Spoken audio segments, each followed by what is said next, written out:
देखिए, आप जिस चीज से कौम को मना करें, कौम उसी नशे पे आपको लगाती है। ये भाई डिस्ट्रीब्यूटर है इस चाय का, ठीक है।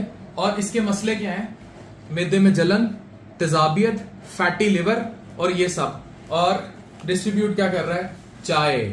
और चाय भी अन्य और साथ ये साबुन भी, मोटे भी और वो भी। This is not a publicity stunt for this vital, this is against. I think ये पहली मशहूरी होगी जो इसके अगेंस्ट हो रही है, ठीक है ना। बिल्कुल। तो यार हम तो चाय से मना करते हैं लोगों को। सर मुझे पता था, लेकिन मैं फिर भी ना आपकी मोहब्बत की खातिर लेके आया। नहीं, मोहब्बत का तो बहुत शुक्रिया, लेकिन लेकिन इस मोहब्बत से मैं तुम्हें दूर करना चाहता हूँ, सबको दूर करना चाहता हूँ, ठीक है। वैसे भी मैदे में जलन, तेजाबियत, बिल्कुल। सारा कुछ। और ये कितने मुझे बताओ, ये कौन तुम्हें नहीं लगता एडिक्ट हो गई है चाय को? बहुत ज्यादा पीती है सर। कितना पीती है? ये देख लें कि टोबा टेस्टिंग की तकरीबन 40,000 किलो की सेल है। सिर्फ 40,000 किलो टोबा टेक सिंह चाय पीता है। 40,000 किलो। छोटा सा जिला है बूटा फ्रॉम टोबा टेक सिंह। जी जी बिल्कुल। और वो कितनी चाय पीता है?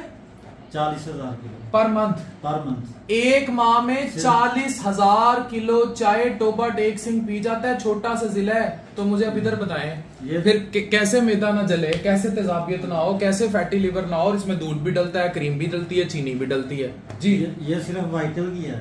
इसके मतलब मुतबादल भी है, डेयर भी है, कमर भी है, लीवर वाले भी बैठे हुए हैं। 40,000 किलो सिर्फ वाइटल 40,000 टोबा टेक सिंह सिर्फ वाइटल चाय पीता है। 40,000 किलो पर मंथ। तो बाकी भी मिलाए तो 1,000 2,000 कितना और ऐड हो, कम से कम 2-3 लाख किलो तो भी ज्यादा। 1.5 लाख तो टोबा टेक सिंह की बनती है। 1.5 लाख किलो चाय सिर्फ टोबा टेक सिंह की, ऑल ब्रांड्स। ओ भाई मेहरबानी करो, मेहरबानी करो, अपने ते अपनी नस्लां ते अपने बच्चियां ते छड़ दो चाय दा पिछा। डॉक्टर अफान कैसर साइनिंग।